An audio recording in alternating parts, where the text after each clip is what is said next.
Welcome to Bigger Than the Game with Jeremy and Jose. I'm Jeremy Duff. I'm joined by my co-host, my tag team partner, the man, the myth, the legend, the badass himself, Mr. Jose Ruiz. What's going on, man? Jeremy, what's going on, my brother? How you doing, man? I'm doing great, man. And I want to thank everyone for watching our classic rewatch, Game 7, 0-2 Western Conference Finals, for watching our reaction to the latest 30 for 30, the greatest mixtape ever. We appreciate you guys checking us out. Please tell your friends on YouTube to like and subscribe. You know, we want to keep doing this for you guys. And also on the podcast feed, however you want to listen to podcasts, Apple, Spotify, Google, all these different things, Stitcher, whatever you like. Bigger Than the Game with Jeremy and Jose. We got over 100 episodes, man, that you guys, if you're new to us, you haven't heard yet. So you can see how we grew. Maybe there's a topic that you want to hear us talk about or you want to hear more about just in general. We may have covered it. And guess what also, right, Jose? If there's a topic that we haven't covered, we want you to write us on Twitter at Bigger Game Pod, Instagram at Bigger Game Pod, and we'll cover it.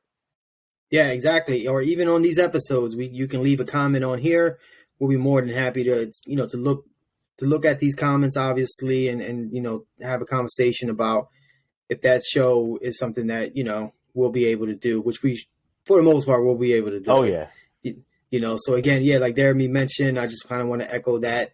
We appreciate the support, but yeah, we're going to keep this going, and especially with today's episode. Because we got to give the people what they want. We got to give the people what they want. And we're here to do that. We're the people podcasters. That's right. That's right. And guess what? This one's special.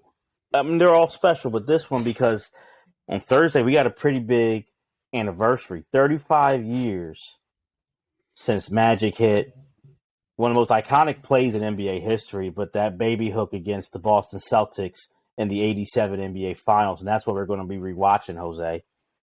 Yeah, and I know you've been talking about this episode for a long time, so I'm glad you opened it up, because I did want to ask you, you ask me all the time when I have an episode that I want to talk about, so what made you want to watch this game again and do a show on it? Darren? Well, for those who have listened to us and now starting to watch us, you've heard me talk and Jose talk, and those who are new, you haven't. But about, hey, you see us, we're in our 30s and 40s, and like why we love history, sports history so much. And growing up, that's what I would watch. Summertime, I'm home, school's out, I'm home during the day. It was either old school reruns for TV shows, or it was old, Sports Center would get done, and then I watch old school clips of NFL films and games. And I would, that show that Dan Patrick would host, NBA's Greatest Games, where he'd have a player, he'd sit down and rewatch. And for me, this was in that top 5 of my favorite NBA games to always watch. And it would always be on ESPN Classic or ESPN2 in this game. And that was me when I was younger and, grade school. It was just the back and forth, the excitement that, Lakers, Celtics, Bird, Magic. As I got older and even, thinking about this game, the impact of that play, what that game and shot meant, what it meant for Magic's career, what it meant for Bird's career, what it meant for the Lakers and the Celtics. It's even bigger than I think people talk about. It's even bigger than I realized as a kid. It's so much more important, and I think it still is for great plays in NBA history, at least in the top 10, I think greatest plays ever still is that. Absolutely. And what that did, it also cemented, look, Magic Johnson was Magic Johnson already at that point, but, everything you heard about was the tragic Magic, series of a couple years before, and how poorly he played in that series. Mm-hmm. And, he had the numbers and everything, but there was big time moments in there where he came up short. I think that was 84? That was the 84 finals. Yeah. That was the 84 finals. Yeah. When they played the Celtics. And, we can get into that a little bit later, but, I felt like this, 85, they won again. And then, the Lakers won, excuse me. And then this 87, this is kind of where he kind of stepped up, and, it was already Magic's team, Kareem's still on the team and everything. But this is where I felt like the Lakers, became like it was Magic. It was all about Magic Johnson already at this point. And I agree. Like 85, the Lakers got revenge, but the MVP of that finals, rightfully so. And who stepped? That was Kareem's series. He killed him. Kareem was killing him. He bounced back from the bad game one in 85, Right. that Memorial Day massacre, and he dominated. So you could look at it and say, well, Magic did beat him. He did beat him. It was 1-1, but that wasn't Magic's series against Larry and the Celtics. Exactly. And you look back on it, Jose, you know, to me, it still is the top individual rivalry in sports was Ali Frazier, and we did an episode on our podcast feed, so check that archive. Check them. You know, Bigger Than the Game with Jeremy and Jose. Listen to that. But we talked about that rivalry and how it was bigger than the belt a lot of times. It was the rivalry between the two guys. If you go back going into 87, you know, it's 3-3 as far as championships. This, to me, this series and honestly this game defined who would be the team of the 80s in the NBA. At this point, Magic won in 80, 82, and 85. Bird won 81, 84, 86. So they have 3 titles each going into these finals. And Bird's coming off of what many people call the greatest. I don't call them the greatest team ever, but a lot of people call the 86 Celtics greatest ever, you know. So it was that kind of battle.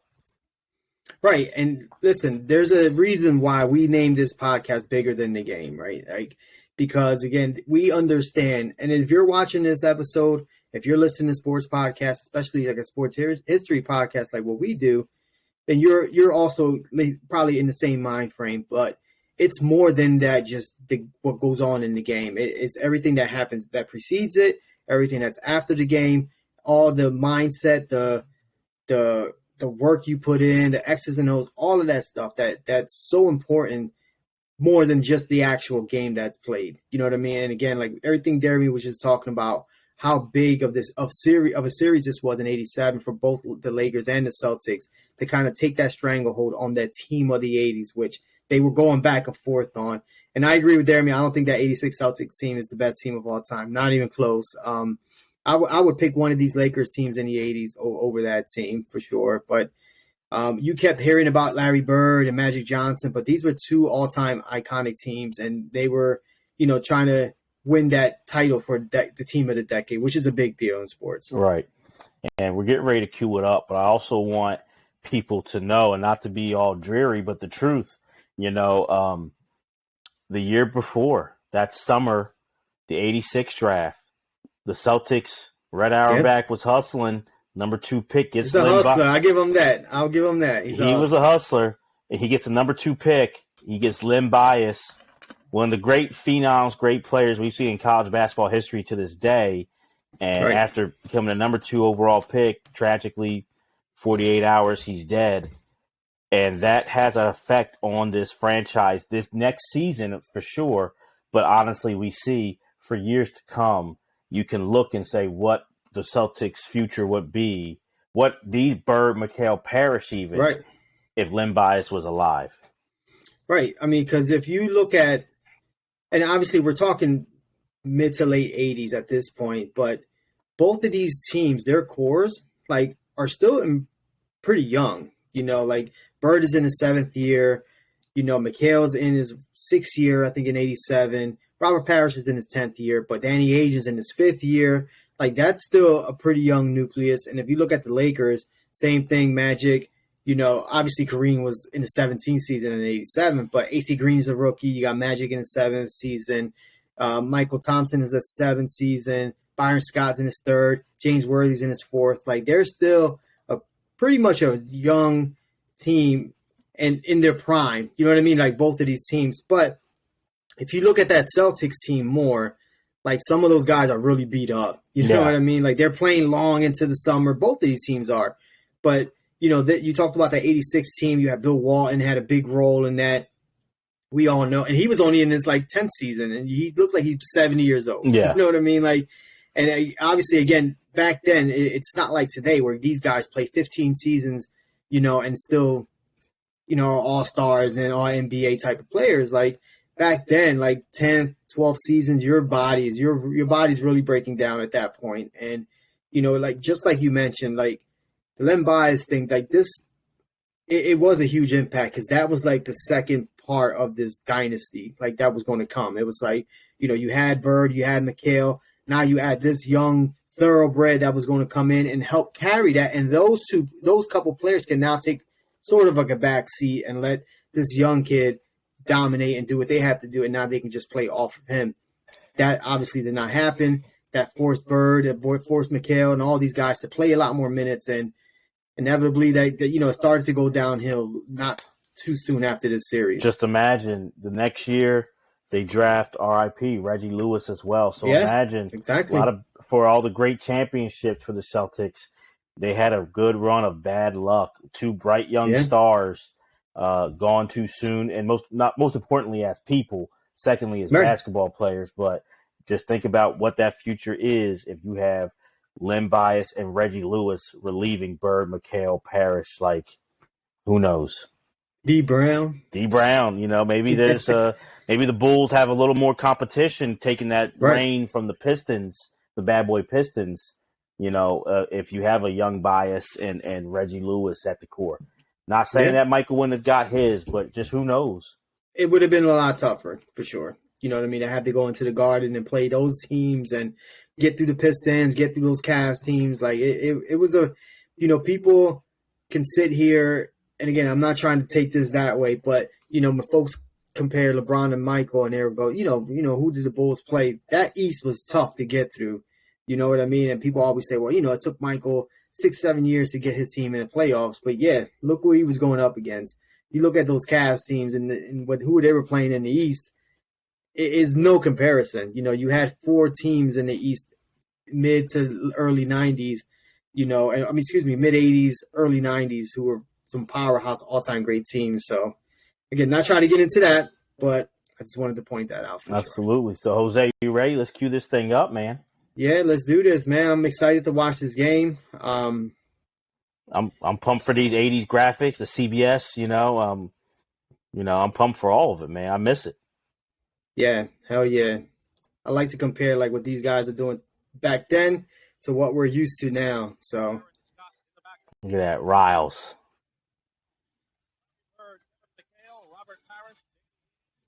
It's a good starting 5, man. Dennis Johnson doesn't get talked about either. No. Casey Jones, also great, really good coach. But Danny Glover's. Oh, that's not Danny Glover. But Casey ran them. Like, people kind of blame that. Like, if you look at the minutes that Bird, McHale, Parrish, forget load management. They were going 45 minutes all the time. In blowouts, they're still getting those minutes. And you kind of wonder what effect that does have on these guys.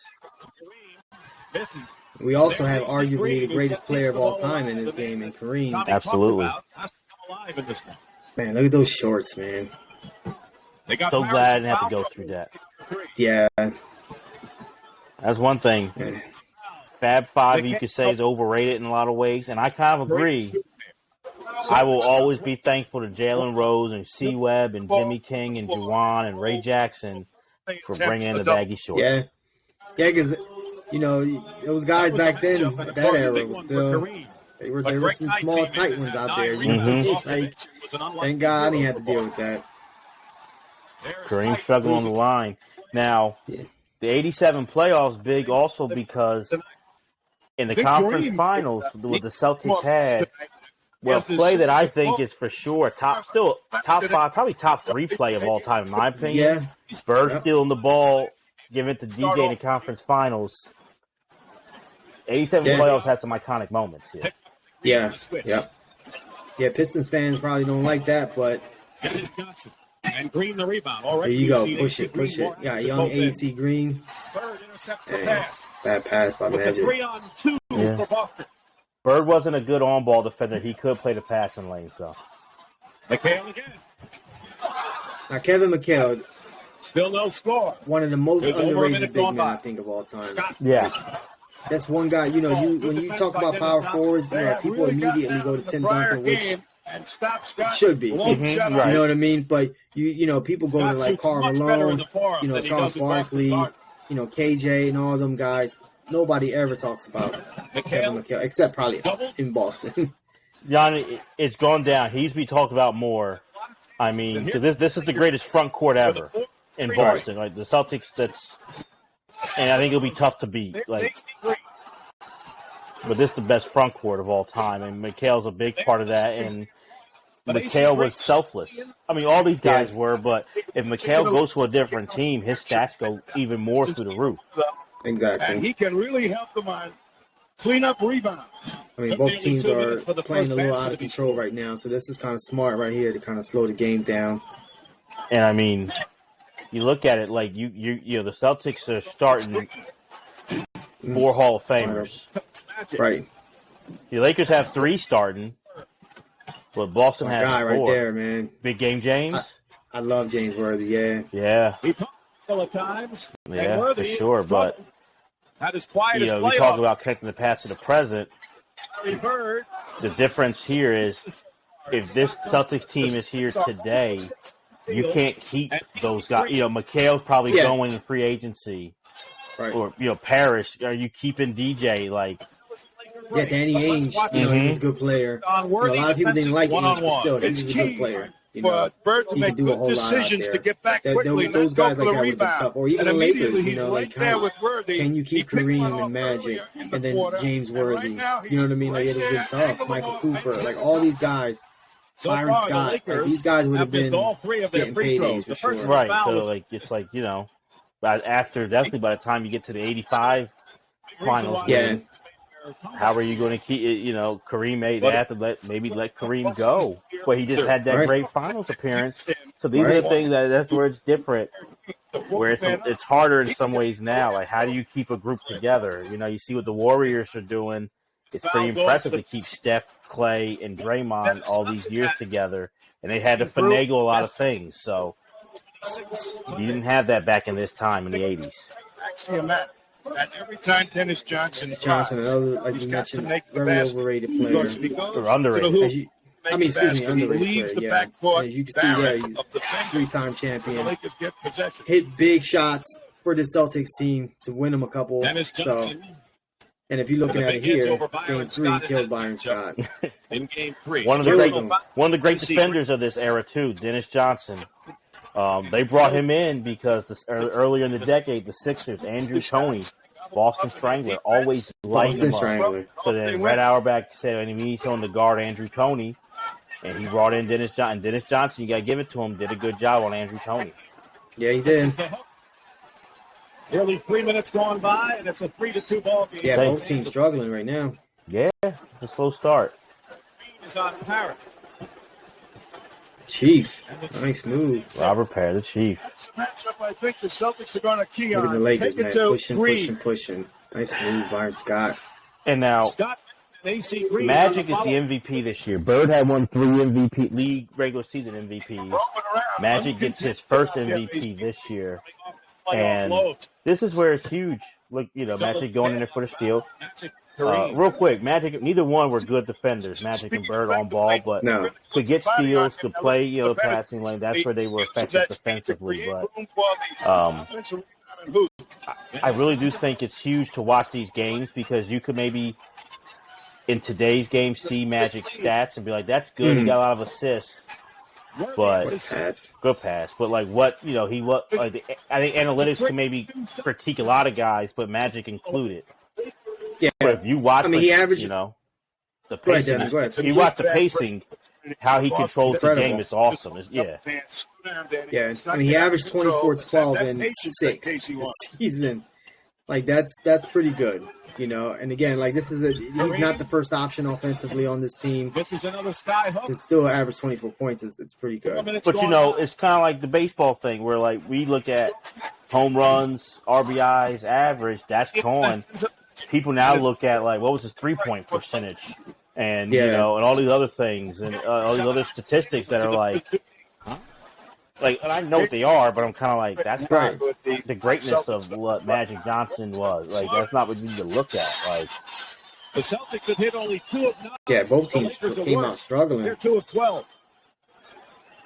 Another 3-point. There you go. 88. Yep. One of the most hated players of all time. Absolutely. But was a winner every place he went to. The teams everywhere. He got to the finals with people. Like, he was on winners. Portland, Phoenix. Like, he was like you mentioned, like, he was a contributor, especially in Portland and Phoenix. So I look at it too, like looking at this. Not only is it the fourth game of the finals, but we said it. It's the third time in 4 years they're meeting in the finals. Those regular season games, CBS, David Stern was marketing the heck out of them. They were big games. So to me, it's like we know each other, so you can't really surprise. We've played it too much. It's mano a mano here. Right, there's no surprises. Yeah, there's nothing you can do to change. Like, this is just like your best against their best. And whoever comes up, on the better end of that's going to win the game. It's not like today's game where it's like whoever's shooting a three better. Right. Like, you know what I mean? Like, in today, that's why you get so many blowouts today. Is because one team comes out and shoots the lights out, and the other team, for the most part, doesn't. And that's how you get these blowouts. And this, back then, even when we were growing up, it was more of like that's why these teams, LA and Boston, don't put up conference championship banners, just world titles and all that good stuff. Anyway, Kurt Rambis is coming the ball game for the Lakers. I just think the 3-point shooting has changed everything so much. Takes the shot and Bird gets the rebound. Yep. So another hated player. Makes the Lakers. So we go up to in the game 21. So it's 21-17, but it's you know what though? Kurt Rambis was good though. I like Kurt Rambis. He did his job. He did the dirty work better. I used to always make fun of him, but and you need those guys. Yeah, absolutely. You definitely need those guys to get you to where you got to go. The basket at the end of the game tonight. They're seeing him right early going to the hoop, and the defense is so totally. Let me ask you this quick. Now, if you're watching this, I'm pretty sure if you don't, take a quick break. Go on YouTube, look up the 84 Finals, Game 4, Kevin McHale and Kurt Rambis. You'll see what happened, that clothesline. Now, we talked about how Kurt Rambis was the grunt player, did the dirty work. Kevin McHale took him out, clothesline, that changed the series for everybody, for the Celtics. Did not get kicked out. Did not get a tech for that. Absolutely. So now let me ask you, though, Jose, do you think if that's Worthy or Magic or Kareem going down the lane like that, does McHale do that to them, or did he say, this is Kurt Rambis, I can do that to him? No, I think if any matter who it was, like he was going to get somebody because, like the Lakers were blowing like the Celtics out in that series. It was going to be an ugly series. And the Celtics had to kind of like change that series a little bit. And that was the guy who they did not expect to do that. And Danny Ainge was getting on the guys in the locker room and stuff like that. And, and like you mentioned, changed the series completely. So, no, I think they were talking about that in the locker room, the Celtics players. Like, no more dunks and layups because, the Lakers were running up and down the court. Larry Bird was, pissed off talking about, Magic and Byron Scott and Worthy giving each other high fives, on the court, like, showing them up a little bit. And the Celtics, had to rough him up and kind of take it like some jailhouse basketball. And that's exactly what he did. You know what I mean? McHale, what he wanted to do, after that, he went out and did it. And again, that won him the series. They wound up winning in 7. I think that's the turning point of it. They were down 2-1 in that series in Game 4. Right. And it was looking like 3-1. Absolutely. At that point. Absolutely. And then, we talked about this before, if you want to look at, the episode we did on those, 02 Sacramento Kings, we talked about like that mental toughness and, what the Celtics did in that series was challenge that mental toughness for the Lakers. And a lot of people, after the Celtics came back and win that, big time. After the Celtics came back and won that series, where a lot of teams were, a lot of people, media, were looking at the Lakers like a soft team. And, that 85 series was a big thing with the Lakers. Like, we're going to show them we're not a soft team. And at this point, 87, everyone knows they could go blow for blow with the Celtics. Well, and this one, a lot of people call this the best of Magic's teams. A lot of people call this a top 10 team in NBA history, this Laker team. They were 65-17 regular season. And they didn't really breathe hard. The West, they dominated. They sweep the Nuggets in the first round, 3-0. They go 5 against the Warriors.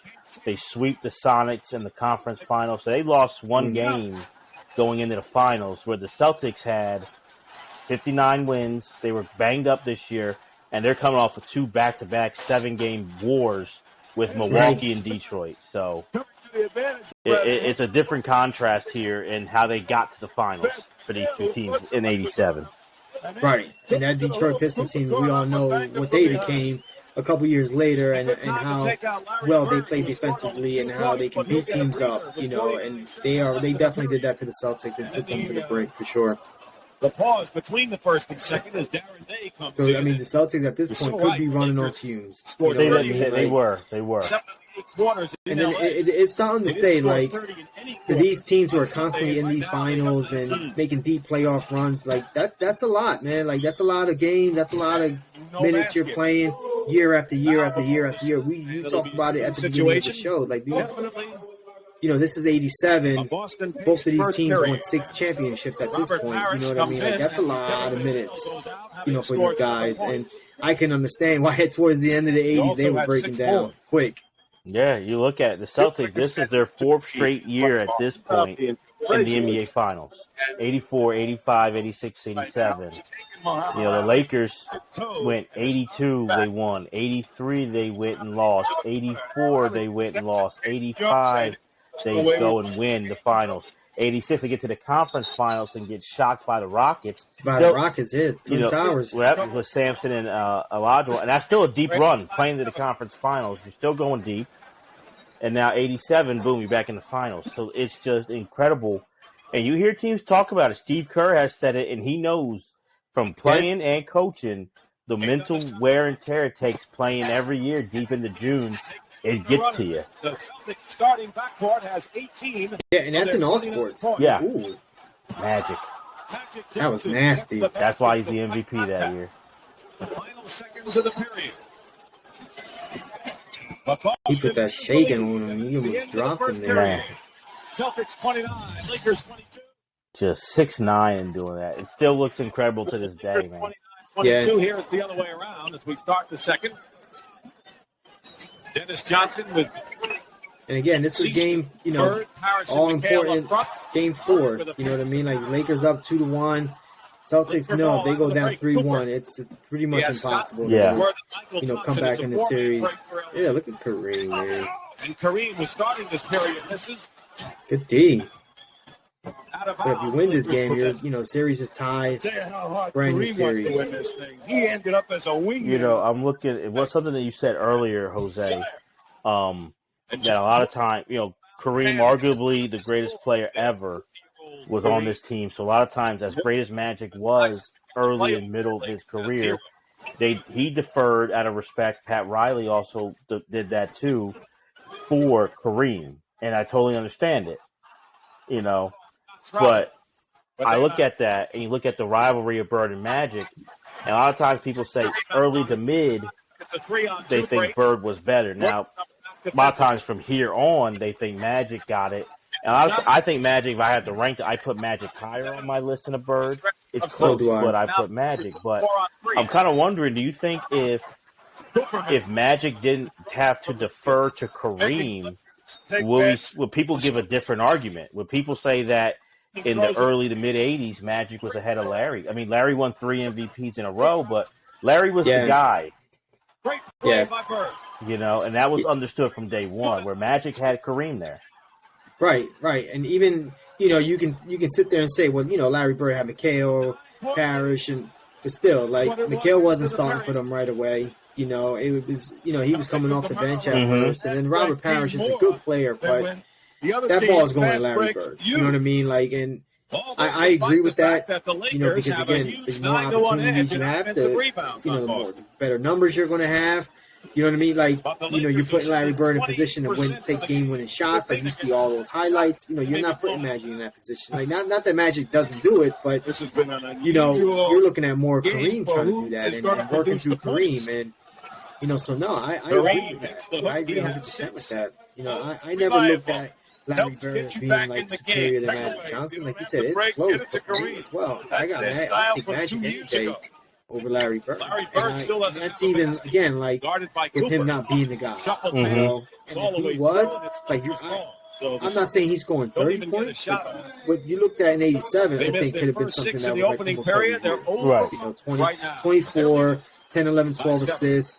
6 or 7 rebounds. Larry Bird that's a pretty good job career, on defense. You know, and he his fakes numbers back in here and forces Cooper to bring the ball back to him. Absolutely. No, it's so that's a great point there. Cooper has to bring the ball man. It's you watch. It was a big thing for the Lakers after they got shots.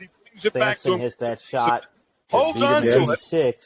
The next part of the Rockets go to the finals. Standing. The Celtics a very slow team. That off season, that's when Riley talked to Magic and said, it has to change. You have to be the lead guy. No more deferring to Cap. You have to do it. And Magic, out of respect, because Kareem's Kareem. Yeah. You know, you got to look at it. Magic grew up, that's how long Kareem played. He grew up watching Kareem. Well, at this point, he's the best player of all time. At this point, right now, you don't have that Michael Jordan ascension yet. You know, you got Magic, you got Larry, you got Wilt. Obviously, what everything Wilt did, Oscar Robertson. But at this point in the career of Kareem Abdul-Jabbar, he is the best player of all time. And some can make a case he still is the best player. Some people will, you know. To this day, 35 years after this, people will still. And I don't knock him. I think it's I don't need. It's a good argument. I think my 1 and 2 are Michael and Kareem. Yeah, that's definitely. Yeah. The Lakers aren't getting the breaks. Actually, the Celtics seem to be running more. So it's another Clay's Papa. Yeah. People don't know that. If you're watching, maybe you don't. Maybe some probably do, but that guy hit the shot. Michael Thompson. You're watching his son play in the finals the other night. He was bricking a lot, his son, but he kept shooting. Clay kept shooting. He'll get there. For these players, like I just mentioned, had their numbers retired, and it's over. Yeah, he did. Had the jerseys retired. Playing the Lakers and James Worthy in particular, much like the absolutely did last year, they drive him to hell. And here's Robert Parrish, the second defender, but that was a nasty move by James there. James was so big game, James, man. Silky smooth. And these two, this finals in '87.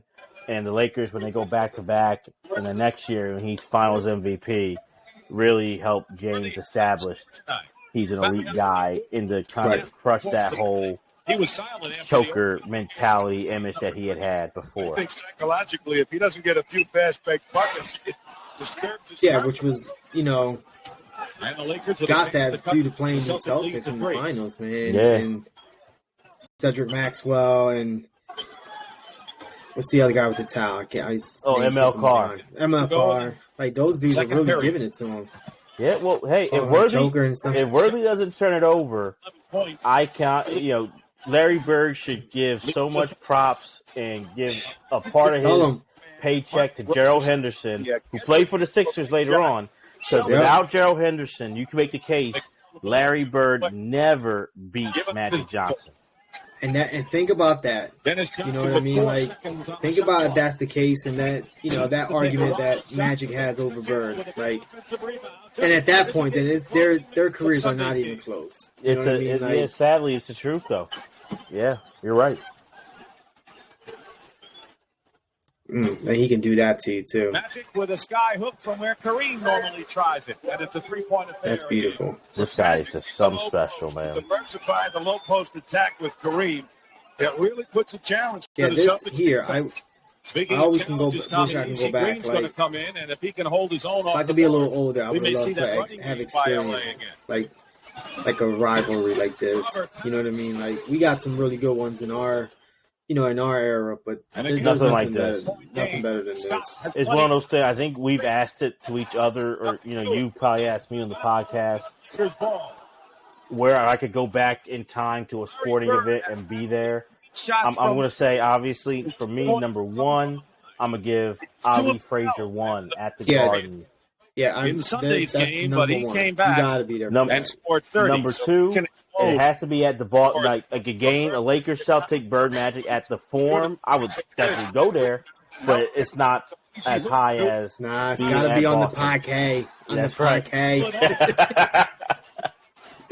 No, but I agree with that. Sweating in there, that hot ass running freer now. I agree. The Celtics I look like they're would getting have healthier said as the same series thing. goes on. Like it's only Ali Frazier one would be. I would love to be there for this game. I would, man, Game 3 be so awesome. No, this wouldn't be number 2 for me. I would, for me, would be the Miracle on Ice. I would have to be there for that. Miracle That would Ice be is number cool. 2. That's cool. That That would be is number cool. 2. You're the bigger hockey guy than I am. That's a special. That's a top 5 for not. I mean, I like hockey. I don't love it like you do. That is special. That was absolutely. But it's kind of like by that's cool to be there for that upset. Don't get me wrong. But this is like just that mano a mano, like classic type. Something about that I love, where like before a game, like it's 2 Titans and you don't know who's going to win. Right? Yeah. Like where like the great upset is awesome, but it's like, you know, there's no anticipation for that. Like, you know what I mean? Like, if we're being honest, like everyone knew USA was going to get their asses kicked by team. It was team on Russia. tape delay. That Miracle on Ice was a tape delay game. Right, Congratulations to Pat and Linda. Here James you knew Worthy something special can happen. is back in the ball game. So it's Worthy, Green, and Michael Thompson up front, and Kareem sits down for the second And time. it's just Under 6 Miracle minutes. on Ice changed sports too Points so much. But this rivalry, just in the moment, you knew it was changing sports. It was changing bad. It was changing sports, and it changes sports. How we looked at sports, how sports was covered. Yep, marketed. Right.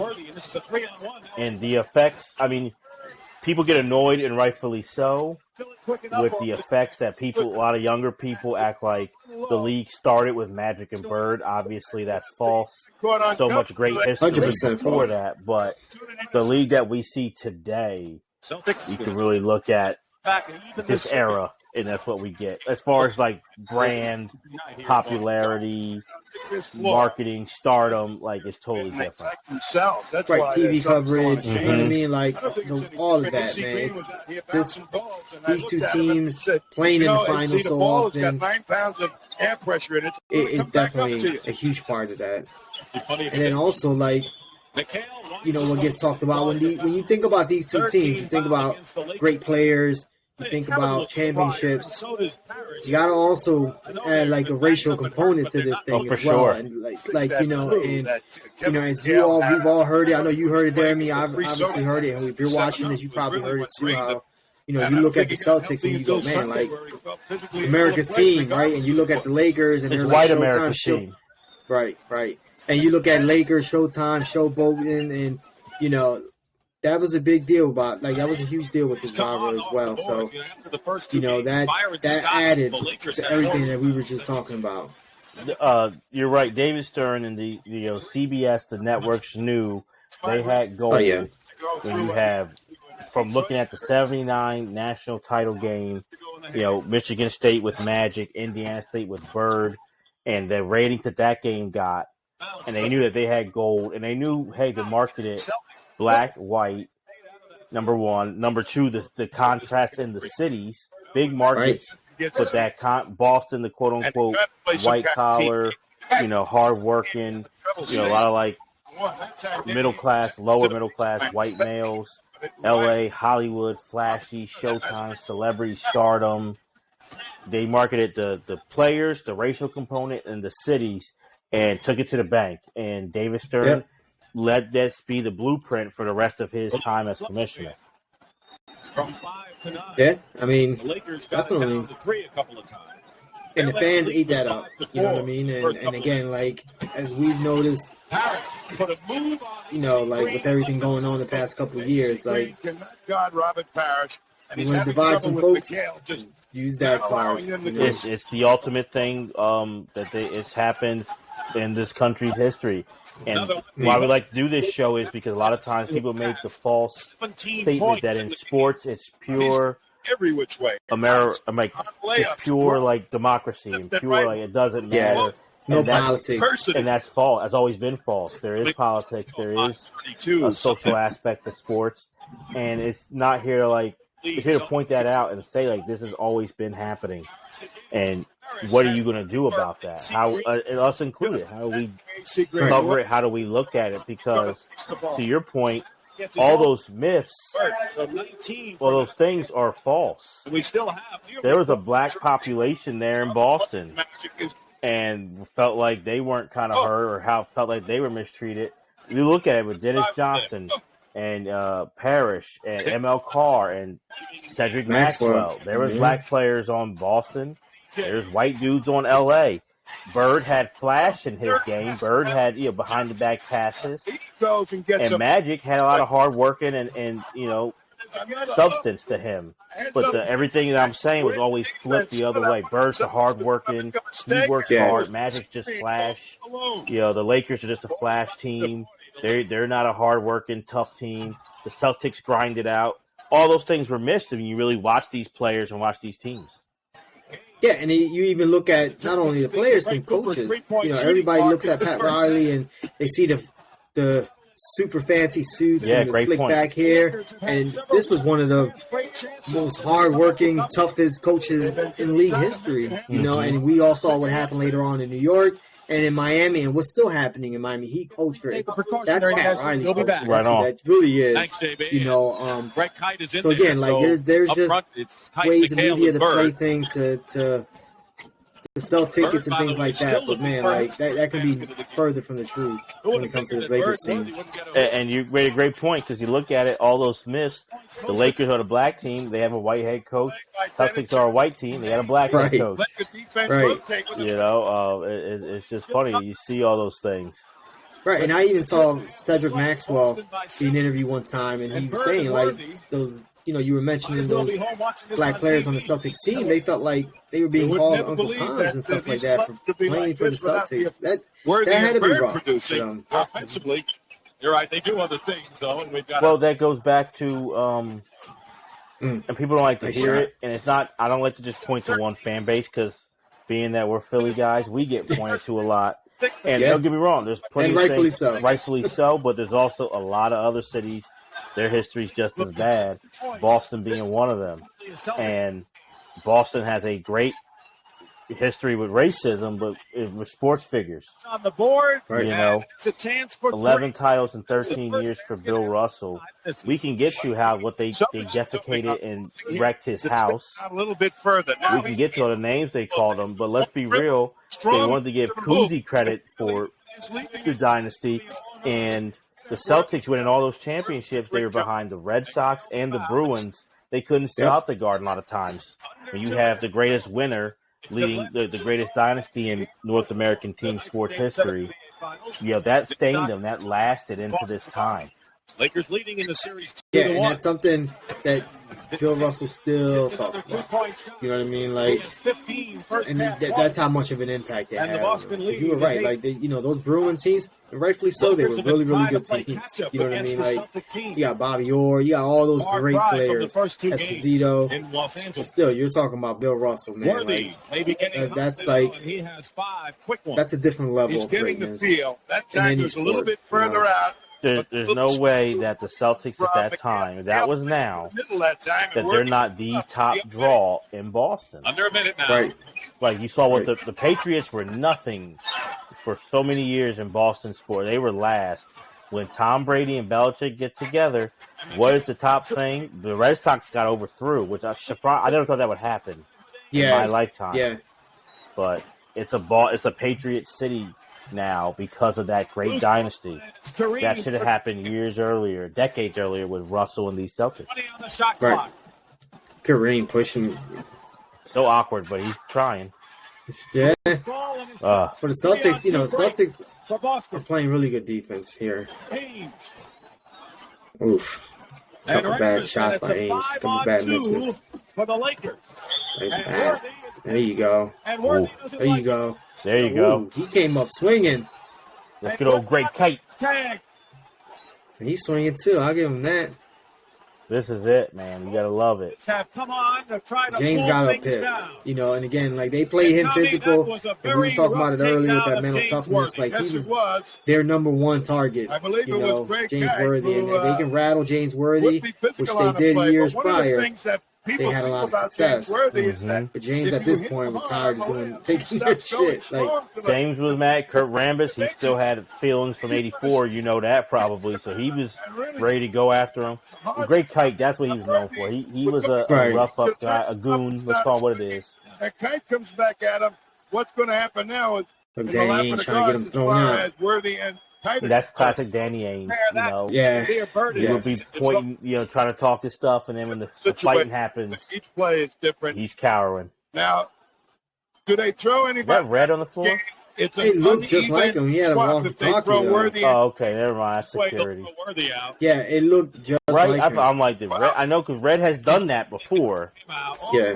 Like, I'm not even talking about as a coach, like as a team president, he did it. Depends upon whether they determine when there was a fighting foul.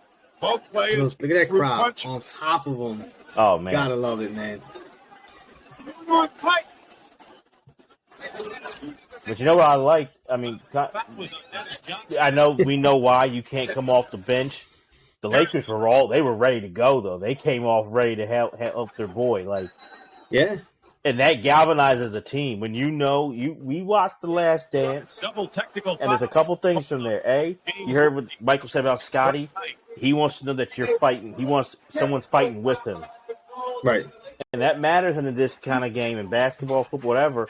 You know that you got your guys fighting. They're going to go down with you. It can galvanize you up there. It's huge. And to see the Lakers, the quote-unquote soft team, they didn't seem soft after that cheap shot by Big Kite, the goon.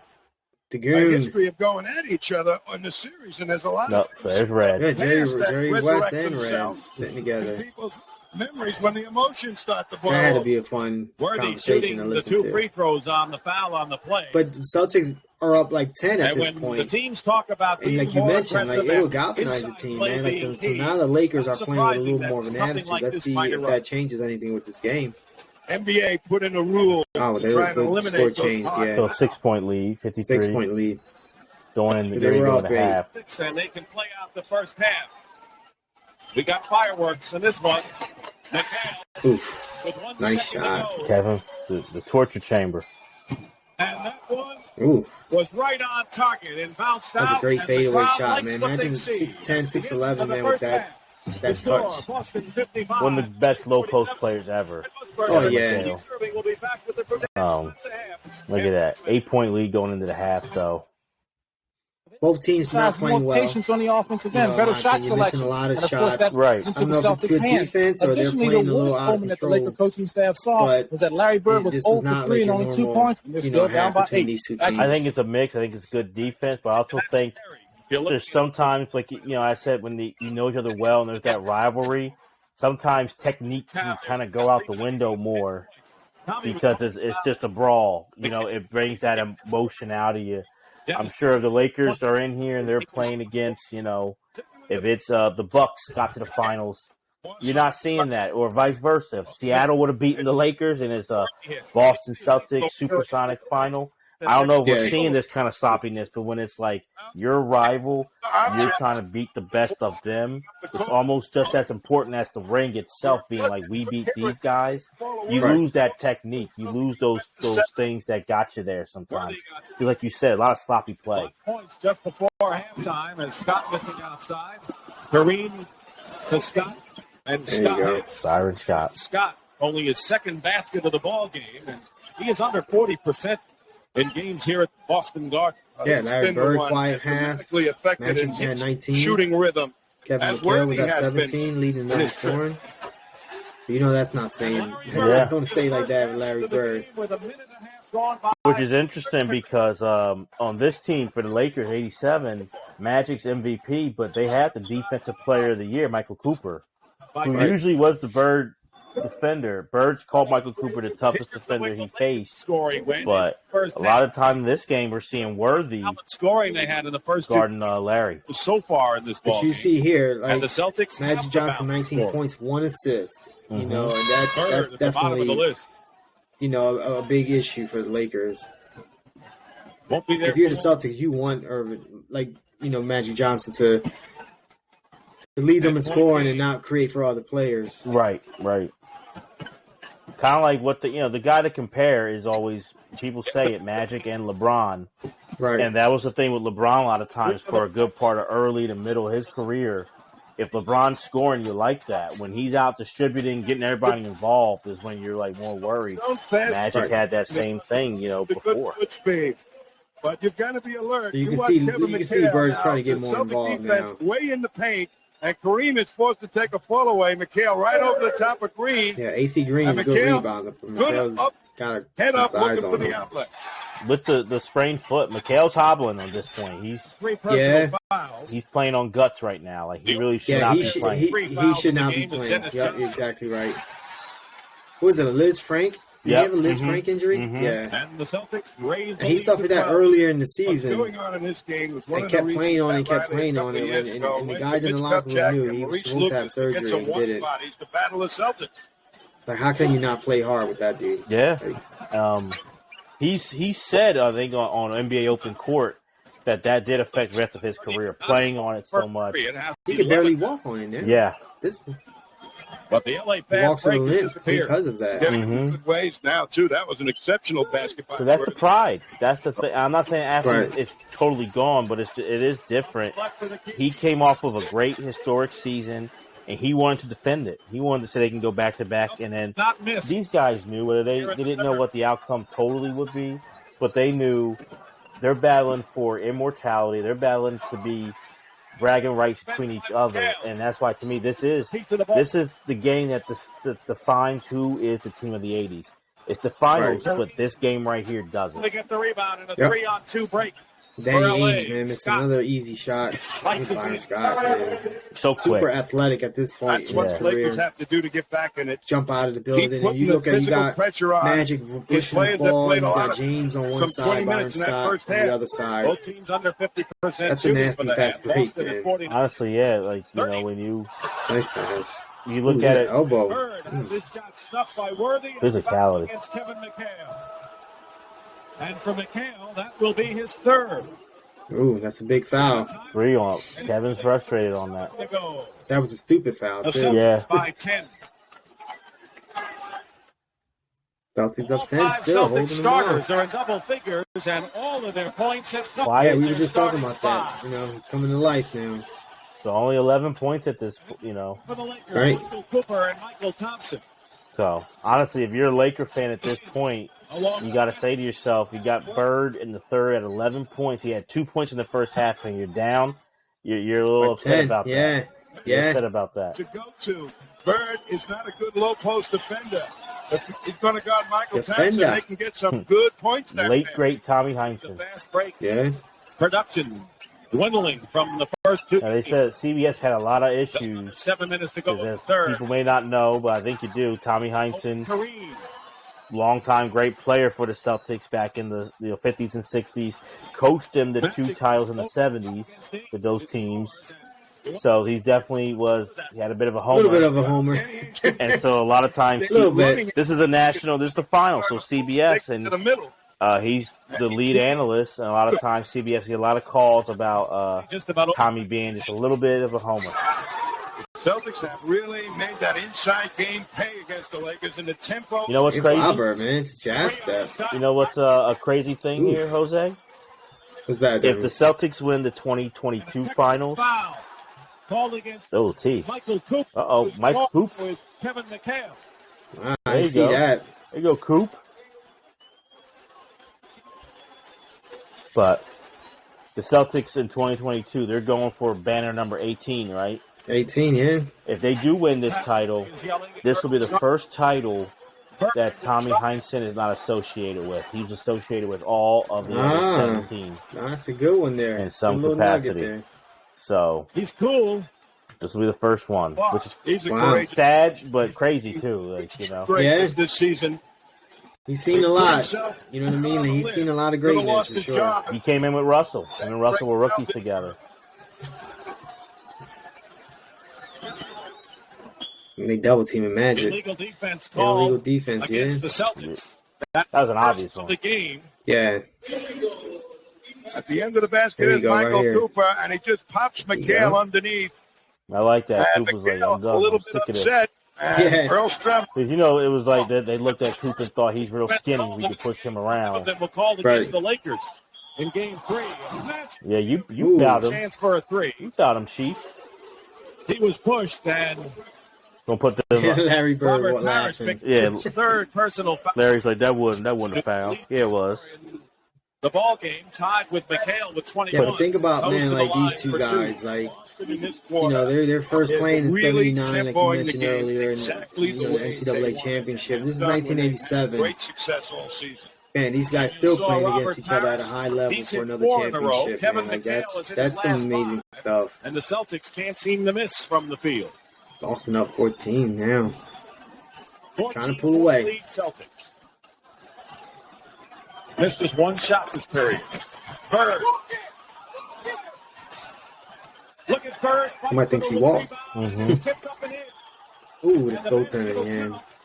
A goaltending call against the Lakers. The offensive rebound. Faithful, man. Yeah. Again for Boston. Kareem got frustrated, went up and tipped it out of the basket from underneath. Yeah, you got to give it to him. Claiming that's what I thought, though. I got to see the replay. I thought it was offensive. Oh, I thought Kareem hit that. Maybe he did. I want to see it. I thought, let's see. Here's Bird, puts it up. And there's Kareem. It was. You're right. You're right. Dick Stockton and Jose. Correct. Yeah, that's right. That's to be the telecast right there. Yep. But they get the ball back here with 5:15 to go. Dick Stockton's still going strong. He is. Well, I don't know about strong, but He's still going. That's true. He's slowed down. He's still out there, though. Point lead. He's got the rain. 16-point lead. And there's no rain. And Magic Man having a great game. Ugh. Danny Ainge did that a lot. That's a guy I can see why a lot of teams hated him. But you know what? If he was on your team, you would love him. Right. But Danny Ainge is. He annoyed me as a GM. So, like, as a player, I'd be like, I want to punch him. Oh, man. He's kind of trying to take this game over and get them back in. No fast break opportunities. Magic's carrying right him. now. It really is. 20-something points. Larry Bird misses. Right now, everyone else is looking real dragon out there. Right. Magic. The trailer is Magic. Magic, that was a heat check right there. That really kind of was, yeah. Well, he kind of knew, like, I'm the only one scoring, so I got to shoot. Right. He wants to see it the other way, a 4-on-3. Well, he brings in AC Green. Very diverse who's been a big part of this Laker fast break, who hasn't gotten it done in this fight. Magic would say, though, he would get off of the Boston airport and he'd see somebody black working at the airport and they go, make sure you beat him tonight. Yeah. He's like, aren't you? He's like, well, where are you from? And he's like, I'm from Boston. He's like, you don't root for the Celtics? He goes, I don't root for those white boys. Like, that was what you heard all the time. Like, yeah. It was like that.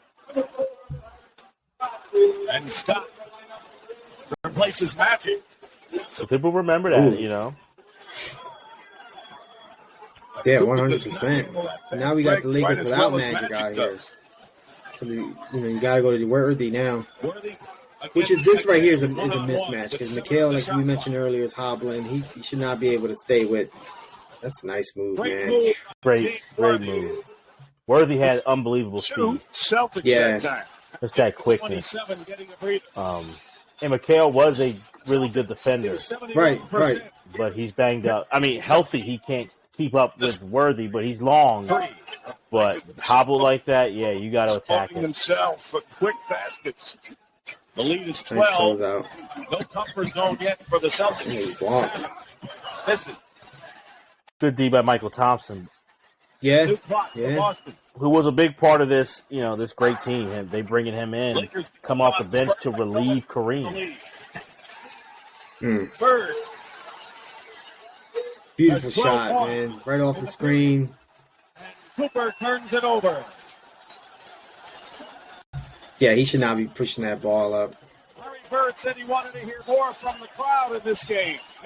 Down by 14 with 2:55 in the third. So at this point, Jose, what do you? If you're looking at the Lakers' chances, what are you thinking here? Yeah, I don't think they're good. Again, like we mentioned, it's pretty much Magic Johnson out there. scoring for the most part. Guarded And, by you know, Cooper. you need someone else to step up. And Worthy's nice block by Worthy. Worthy, trying to step in there a little bit. You got to start hitting these shots. That's what you need right there. Who set an NBA record in the championship. If you can cut this lead to under 10 by the fourth, this is also the best defensive unit that the Lakers right can now muster. They're down 11, Get up and attack. They trap Johnson for the moment, and now a trap defense. First time in the series used by L.A. Bird misses. The rebound by A.C. Green. What's happening with this defense right now? They're taking Boston out of their low post game. Cooper going all the way. Worthy. Blocked from behind by Bird and a foul. Yeah, you called it. Yep. Oh, it's a foul. A very timely, good foul by Byron Scott because he's very smart by Byron. Strum was on the front end of that, and he wasn't going to call it because Danny Ainge was wide open. Here you're going to see the Celtics come in. Good defense right there. From behind. He loves to make that type of play. And the ball was and Strum right there. Didn't call. That's who he is. He wasn't on ball, but passing lane, weak side defense. Larry Bird 11-point make those plays defensively. 40 to play in the third. Pick and roll. Again, you got AC Green now in this lineup for the Lakers, who could switch off on guys like Larry Bird. No, this big play. This is Tommy Hines said. This is the best. You got Cooper, Defensive Player of the Year, AC Green out there, Michael Thompson. This is their best defensive unit. And the Lakers, Pat Riley's doing that trap, which he did against the Sixers back in '82. What a dart. But so that trap, Pat Riley would use that. He would pick his poison, pick his spots when to use that trap defense, and it was effective against some great teams in the finals. Right. Look at that. You're looking at this Lakers team, number one in offense. Obviously, looking at that, they were top 10 defensive team as well. Right. To your point, I think they were 10th in the league in defense. Points per game allowed. And just a couple minutes before, what was it, a 14-point game? Right. Now we're at single digits here. Uh-oh. You can't leave that open. No. They're pushing now, though. Scott goes in. Oh. Another rumble. Nobody likes Mikal, man. Yeah. They've got to separate the athletes. Look at this. I miss it, though, man. I love it.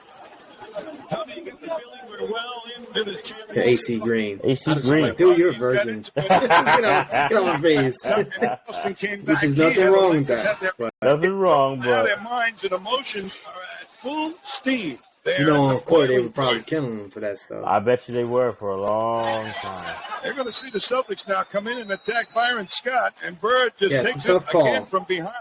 For this we could go a little left field. I don't care. For some of those ladies who were fans of getting to know professional athletes, and they kind of made it like their business to kind of be there outside of clubs or outside of games. The white whale was AC Green. They could get AC Green to lose his V card before he was married. That was always the white whale. A lot of those ladies said was they wanted that for like their little notch on their belt. Right, but they to his point, to his credit, they never got him. No shot. A lot of players tried to get him. A lot of players tried to get him to. Hey, no matter however you feel, he stuck to his morals, and I gotta give him somebody out. One thing I'll say, sticking to your morals is important, no matter what. But let's be real. Who's looking at? If that was my moral, which is not, but that was mine. Like with speed this time and that ability. No one's really talking. I'm not in the limelight. I'm not having all these people come after me. But all the pressure and stuff like that for him to kind of stick to it. Whatever you say, you got to respect that discipline. Yeah, he was a good rebounder, and I'll give him that also. He's a good rebounder and great at keeping his eye on the prize. Aaron Day and Johnson in the backcourt. Cheers to AC. Sub at the second half used by Casey Jones. The reason being, there you go. Got to make those free throws. We talked about it earlier. Got to cut it under 10. They've done that. They cut it in half in a couple minutes. To cut a 16-point lead down to 7. Can't give up a big shot, though. Right here. And good defense right there, man. All the switches on Bird. Good D. Nah, he had a nice shot there, though. Close, but the basket goes by Darren Day, who's the first man off the This was a straight move by Riley to end the quarter 85. to say, you know what, we've been struggling offensively. How can we maybe create some offense, get turnovers, get the defense going? And taking Magic out, giving him that rest. Magic not known for the strongest defender. But what happened? They got some misses, got some turnovers that created offense, got the flow going to end that quarter. It was huge. Great call by Riley here. Yeah, right. Give Magic that long rest. You can play him most of the fourth quarter. Yeah, great call there.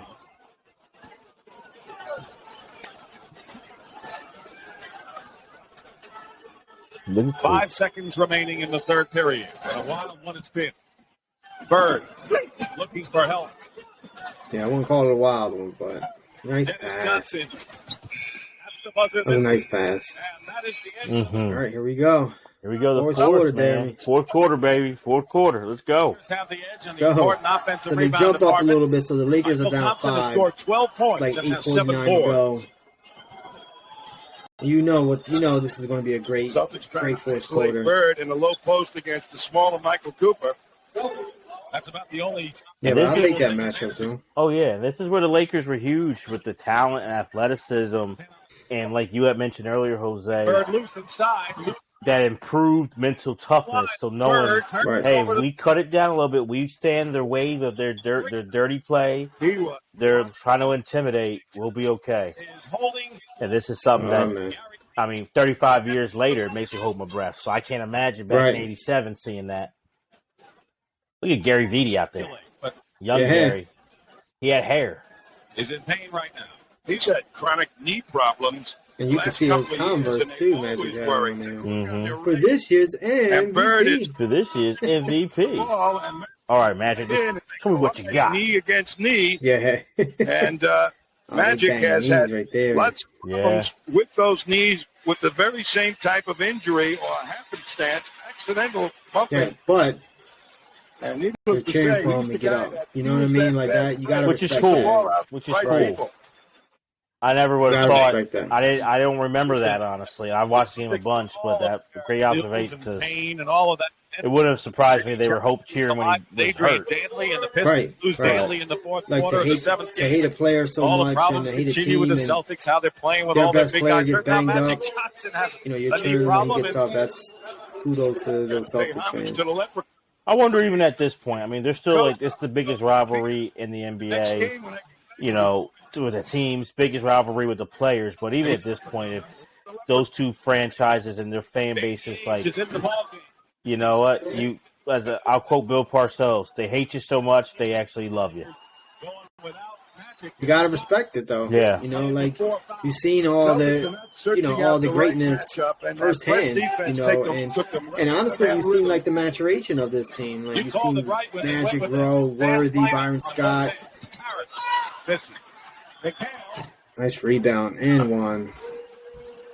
Tommy Kevin McHale is at 10 of his last 11 shots, and he looks like the McHale of 10 out of the last 11. His regular season. That was good. On a bad foot.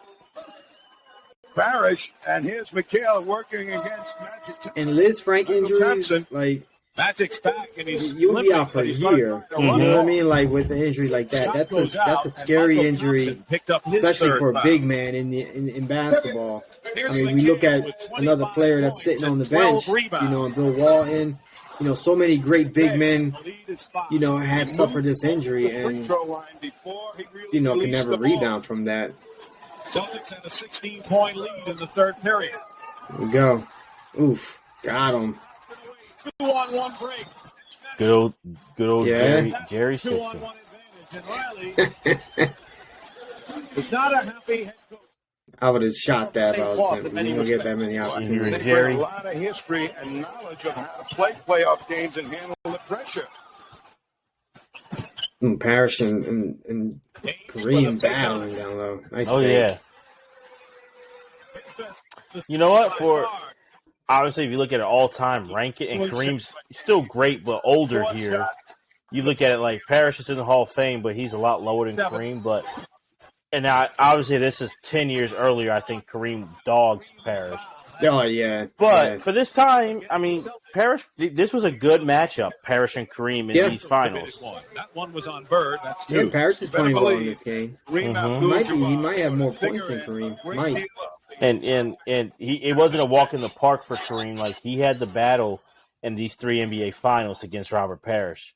And don't get me wrong, it's not just it's the front court of Parrish, McKay. Right. So, but it's a lot of size there. Yeah. Lakers won the first 2 of these. The Celtics won a tough one in Game 3, and this is tougher still. And that's the thing with the series, and he just kind of mentioned it. Like, trying to avoid the Celtics coming back. Both Lakers wins were blowouts. Best of 7-2 apiece. And that Celtics win, I think, was like a 6-point game. Game 5 comes your so way. You could see which is the better team here. Like, yeah. At this point, I think the Lakers are clearly the better team. Once but again, a 5-point game. That heart of a champion is a real thing as well. Another nice fake by Ainge. Good defensive rotation it's by tough. LA. And they never let it get to Bird in the corner. Running out, man. You know what? Looking at this too, I gotta wonder, Jose. Like, you're seeing who the front court. There's more for KC. There's more backcourt subs than front court guys. So now he would be a rookie here, and this would be a big stage. So I ask you, how much? I mean, he's another body. But if Len Bias, God rest his soul, is alive, if he's healthy, this is his rookie year, how much of a help do you think he is to the Celtics at this stage? Well, I mean, I think athletically he would have been able to guard Magic. You know what I mean? Like, he had the size, strength, obviously. He had the speed, athleticism. So that in alone right there, on itself, I think would have been a big help for the Celtics. The Celtics getting tired.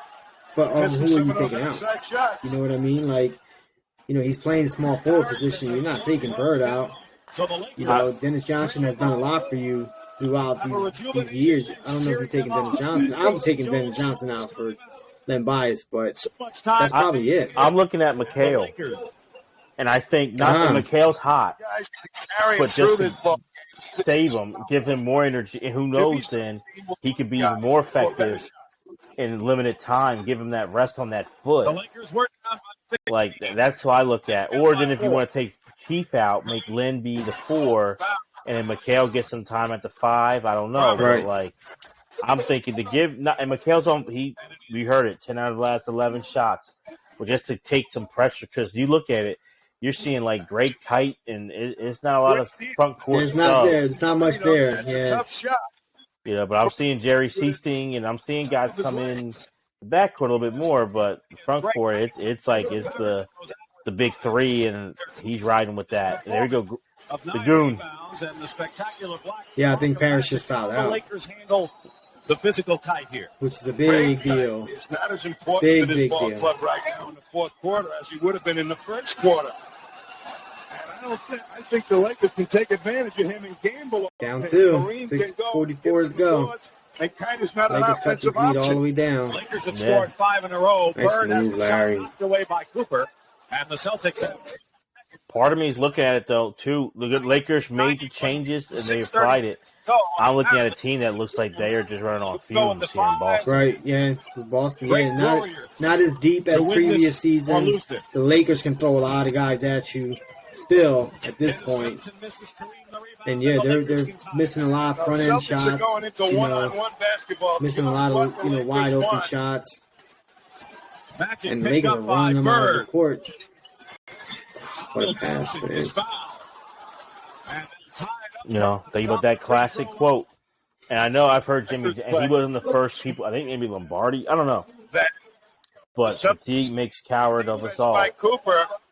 Now, I'm not trying to call the Celtics coward. They look worn out. Who with leaping ability like to block it after they tuck it behind their ears, so to speak.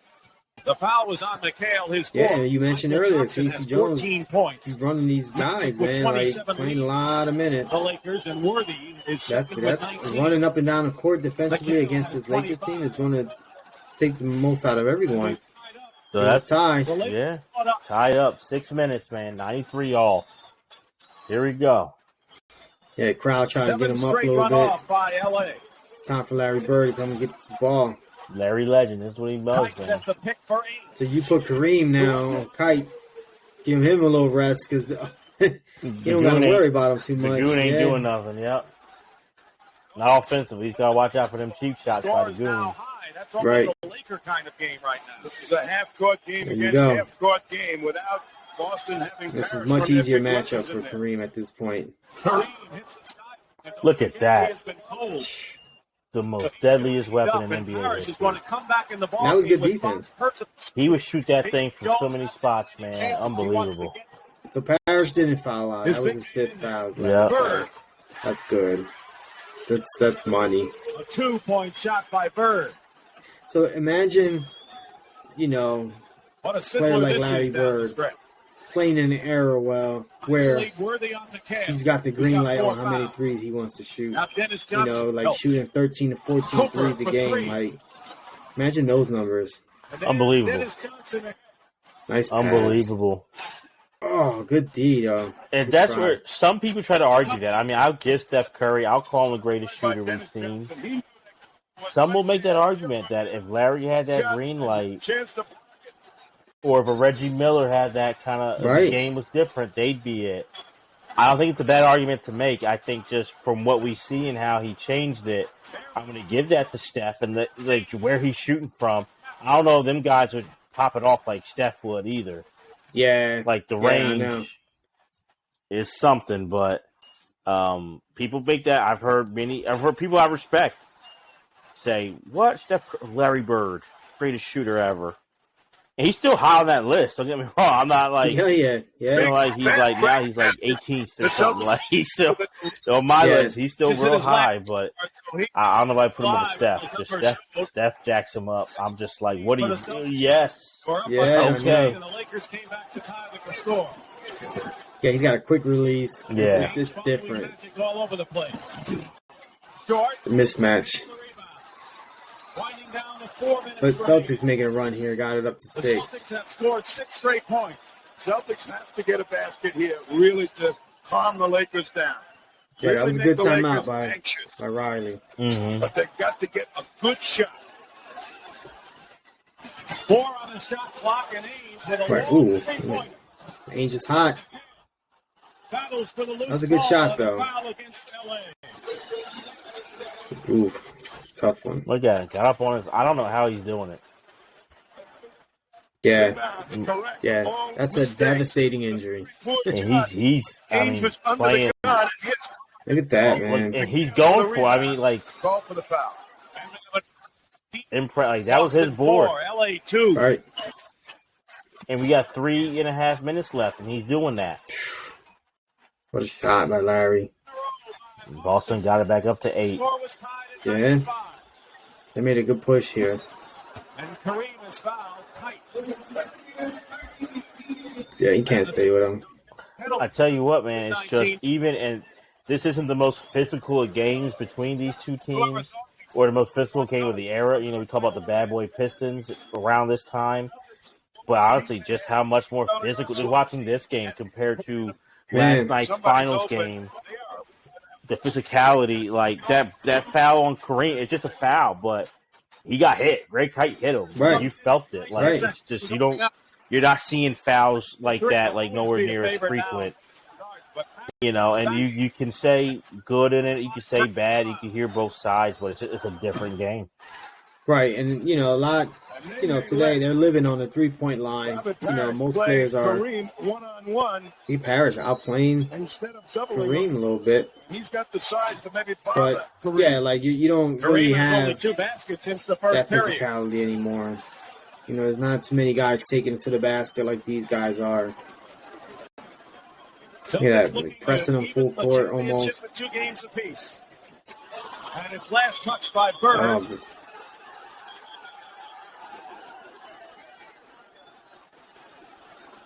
Good coaching staff for Boston. Chris Ford. Yeah. I think future championship coach Rick Carlisle's on the bench. Yep. Well, he's a player, right? As a player, yeah. Larry Bird became a coach, so you got some future coaches with Boston. ML Carr was a coach.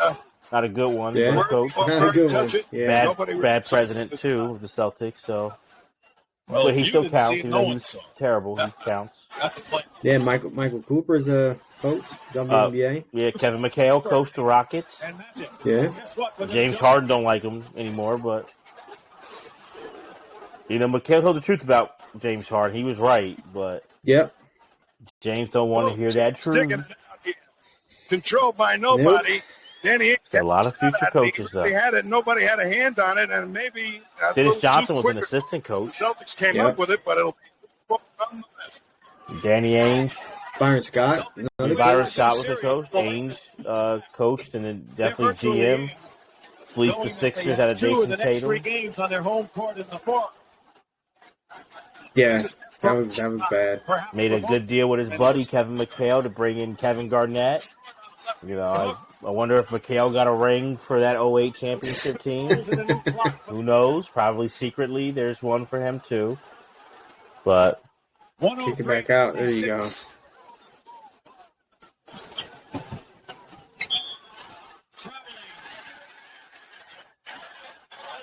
Oh, he walked. good call. What you see here, even though it's Magic's team, Kareem, because you're wondering, Kareem's turning 40 at this point. Right. 40 years old, but you see, he looks slower, but he doesn't. I'm not looking at him going, why is he out there? Nope. And Not you at all. still see his value where they want to go to him late in games. Right, because the big man, he's struggling shooting free throws, but he's a decent free throw shooter. This score is a Boston. Good timeout. That was a real good timeout. Yeah. We hear for great big men, whether it's Shaq, Hakeem, Robinson, Ewing, Wilt, different big men, how crazy athletes they were. And those guys I named were. We don't talk about the athletic ability of Kareem. Right. 20 years, he was doing yoga, all those things. To be out here at 40 and he's playing these crucial minutes, and he's not like heaving. He's out here battling, and people try to bang him all day. That was the book on Kareem, apparently, they thought. Yeah. But 20 years he's handled that punishment. Kareem's a freak athlete, too. Yeah, and I mean, if you look at him early on in his career, he's super, he played above the rim, you know what I mean? And then now, obviously, he's more tactical and a lot more smarter. All of these misses are big misses from here on in. So to play, he changes, his game evolved, to what it used to be as a young guy and to what he is now. But at this point in his career. They've got to take good shots, not just waste time for the sake of wasting the clock. Lakers now the need Lakers have stops. only one foul to give. We're inside Under 2 2 minutes. Tightening up the defense. Man, that the too. Lakers with 9 on the shot clock for Boston. 5 now. Yeah, so you're going to Paris It's a now. 3 on Big, right. the mistake here is. I would have done that. Nope. With a minute and a half Let's to see. go. Coop, bucket. Stand up shit. 103-100. Big time shot. Big time defensive play. Big time shot. Cut the lead right in half to 3. The Black Demon, Michael Cooper. And the Celtics throw it away. They try to get it into McHale. Another turnover. Poor pass by Larry Bird. Now, if I'm Boston, there's no way Larry Bird is not him. He made a bad pass there, but I'm creating something for Larry Bird. You know what I'm going to say here? Kevin McHale. I actually kind of disagree a little bit. Not totally, I agree, but having Bird be part of the offense go through him. With hindsight, I'll say this. Remember, a few years later, we see what the Pistons do against the Lakers. Joe Dumars just attacked Magic Johnson. Yep. I think Dennis Johnson attacked Magic. Looking back, now obviously we have that benefit. So that's why I don't disagree, you're not wrong, but I'm looking at it now man, their best defensive unit was when Magic sat down. No one even then is thinking Magic's going to shut you down. DJ could score. I'm thinking, man, I can whisper in Casey Jones' ear, set some stuff up to isolate Dennis Johnson one-on-one with Magic. Let's see if Magic can defend. Now the Lakers with a chance to take their last Great closeout by Kareem. Good defense. to the game. Really good. At 40, Yeah. playing way, on that. Playing a lot of minutes. Yeah. And another timeout called by Ooh, they're going Cooper. This is huge. Look at that alley-oop. So clutch. At 40, Jose, at 40. I think the Celtics made in the last 6 minutes. Put in work. The ball inside. That's a gutsy pass by Magic. But what a catch dunk. Alley-oop with 30 seconds up in the game in the NBA Finals. From across the court. You know what I mean? Like, he was on the other side of the basket. Huge. Parrish playing with 5. So here, obviously, we all know the greatness of Larry Bird. But so do the Lakers. Look at Kareem. Moving. Yeah. There it is. Wow. Money. I mean, Bill Walton. Yes. Everybody. Yes. It's a great shot, man. Larry Bird. Great shot. The greatness of the Larry. matchup. That's what Bill said. I love Larry. But that was this is actually just a quiet Larry Bird night.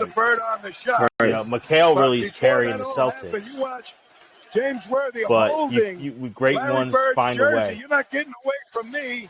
Big time get shot away from man. Worthy until Worthy had to rotate out. Look at the hand on the jersey, and finally Worthy moves out. Right, he got lost in there though. Mm-hmm. 3 points. Dang, he was grabbing him up. By the Celtic bench. Yeah, he knows where to go, man. Lakers now Beautiful shot. have won, and the Lakers still have a rally, which could be important if they do miss a shot. Yeah, they're thinking this game is over. They're thinking 2-2. We're back in it. Yep.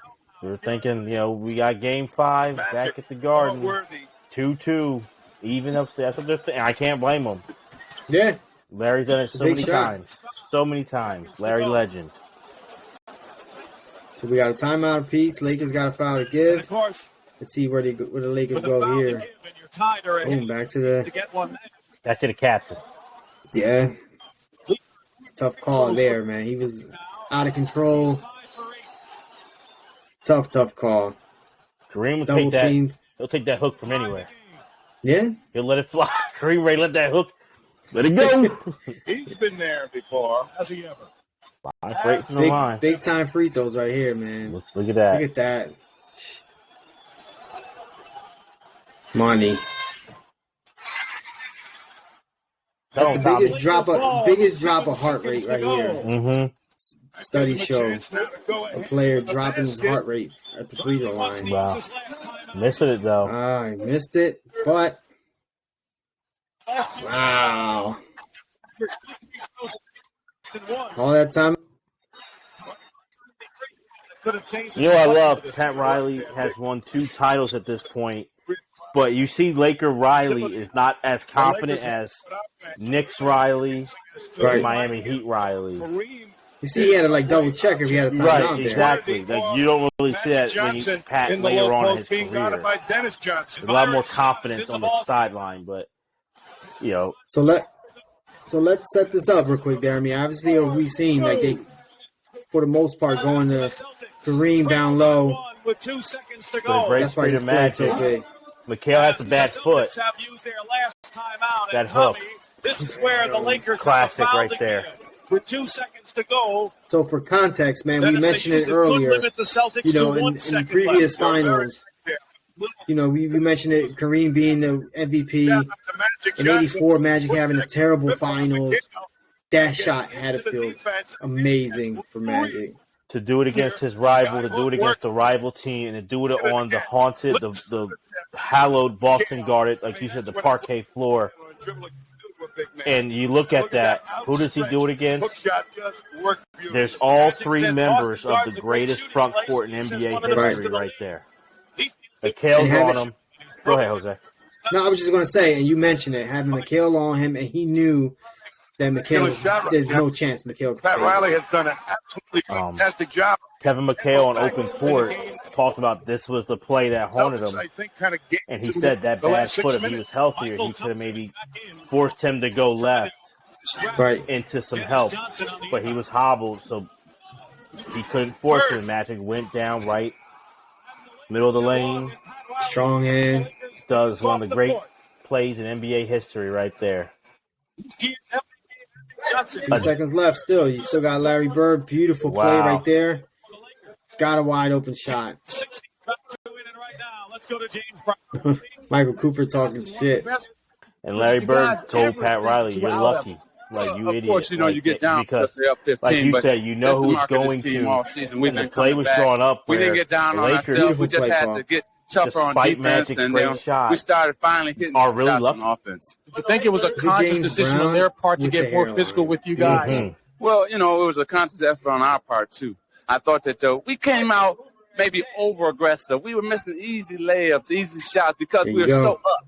We had to calm ourselves down, get back into our now game. This is a big and win. We finally did that. Finally in the latter There's part no of the third, on that. into the fourth quarter. But you gotta give us credit. We played great defense and we really boxed out. Easy layups. Tender, they have given easy, but yeah. So man, we can. You know, this was a great game, Jeremy. Man, I'm gonna shut this down right here. You can hit the pause. Yeah.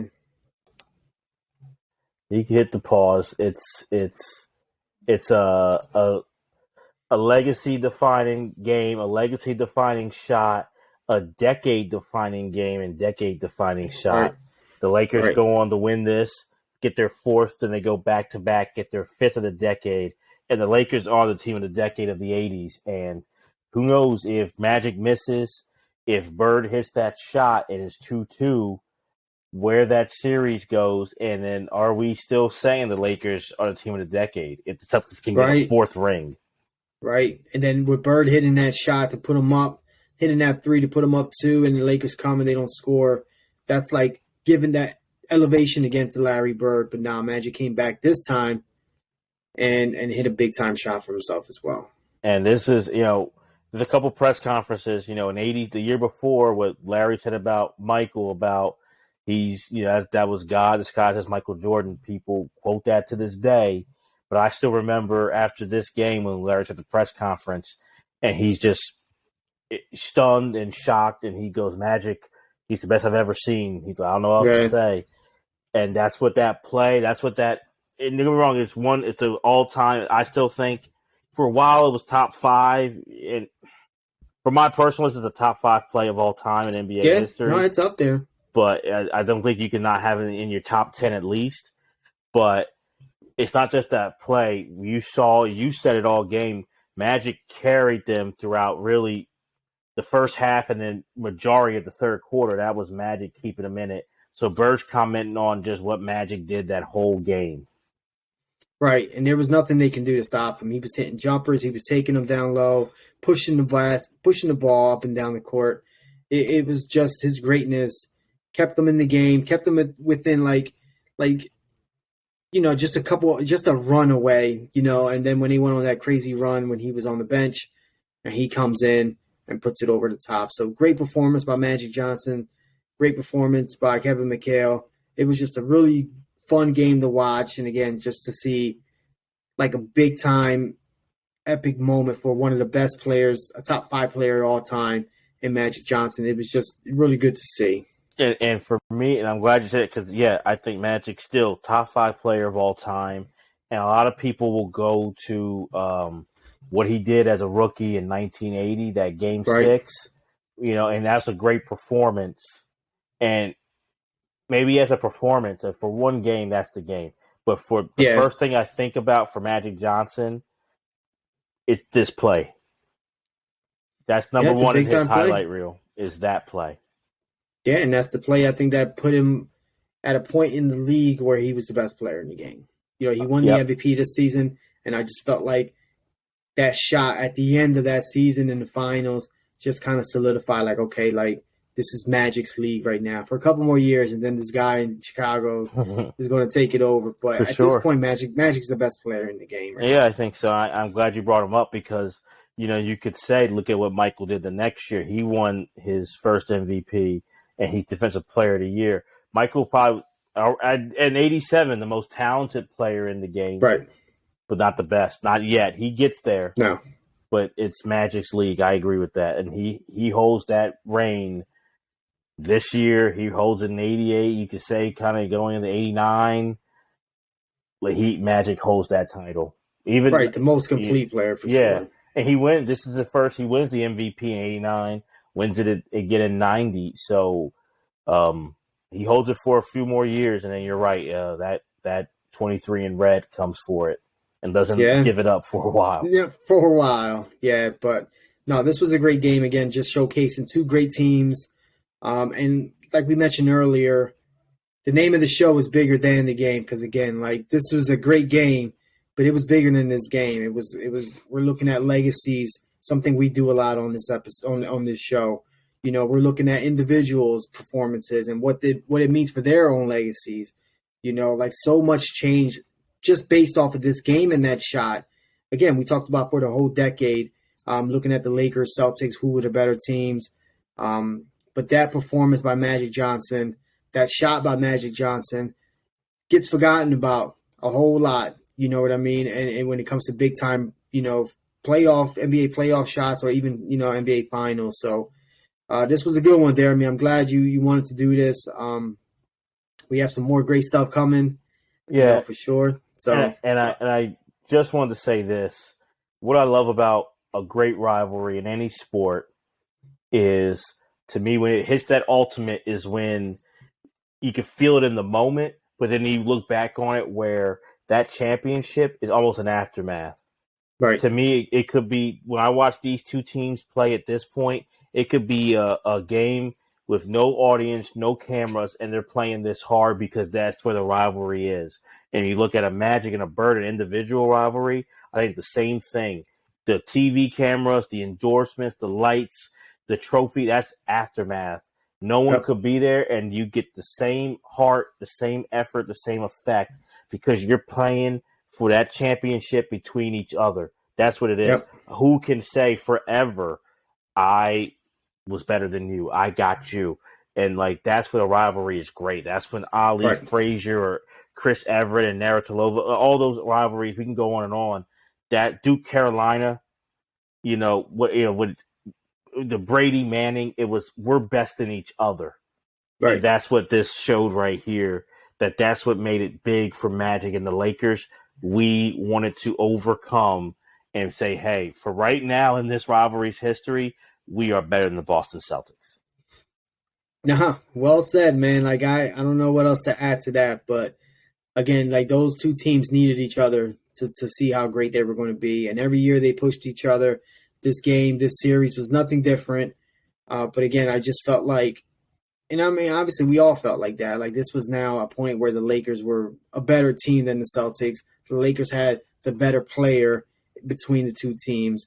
And now, like, it was being showcased, in front of our eyes. So kudos to Magic Johnson, right? The great Magic Johnson and that Lakers team. But again, like, the Celtics were banged up. We were talking about it throughout, and they still showed up and made that. It took a great performance by one of the greatest players ever to beat them. So hats off to both teams, man. It was just fun basketball to watch. Yeah, and this is really the last finals appearance for the Celtics until 21 years later. So they're going out on their shields. They lose in the conference finals to Detroit the next year, but this is the last really great ride, you can say, for Bird, McHale, Parrish, those Celtics teams as far as going. There's some moments, some plays they have, but they had a series against the Pacers. In the early 90s and stuff, but like, this is it for the finals for that great dynasty. And, what people kind of also forget is there is the what if, what happens if Len Bias, God rest his soul, is out there playing, and can this be a spark? Could this have kept the dynasty going a little bit longer if Len Bias was there? We'll never know.